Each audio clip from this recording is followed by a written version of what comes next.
Tapos na nga mga ka-J3 ang mga kasiyahan at holidays na ginaganap natin.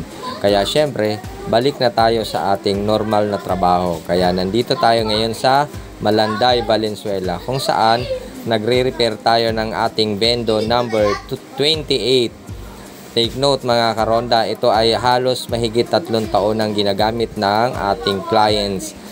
At ito lang ang naging sira niya sa ngayon mga karonda. Yung coin slot at wirings error or trouble. So, syempre, pinalitan na rin natin ng cap dahil bagong coin slot ang ibinigay nila sir, hindi daw nila makuha ang trouble ng kanilang bendo. Kaya tayo pina-home service. Pero dahil mabilis lang siyang magawa, eto tinitest na natin mga karonda. At syempre, pinalitan nga natin ng cap at tutulungan tayo ng aking the one and only. So, pagkatapos nga natin maikabit ang coin slot, tinest natin lahat para mas sigurado natin na working na talaga at wala ng problema ang bendo nila sir. So syempre kailangan natin ipatest sa mga nag-a-assist sa atin dahil sila sir ay wala nga dito dahil meron na silang trabaho sa araw na ito.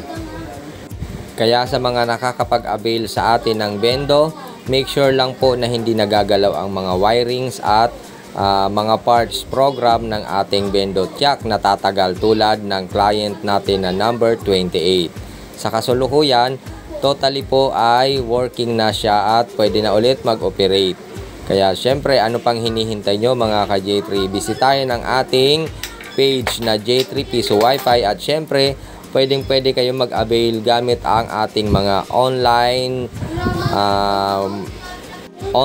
store. Meron tayo sa Lazada, Shopee, TikTok Shop, at syempre sa Marketplace. So makikita nyo rin tayo na nagpo-post tayo sa Marketplace. At syempre meron tayo J3 Marketing Place Online. Maaari kayong mag-avail doon. So sa mga interesado, pwede nyo rin po akong i-PM sa mga video tutorial at gusto nyong magpagawa ng mga personal videos regarding sa inyong mga piso wifi. Maging sa amin man ang galing ang bendo or hindi, pwede po namin kayong suportahan sa pamamagitan ng online support or home service. So hanggang sa muli mga karonda at mga ka J3 Piso Wi-Fi. Bye bye!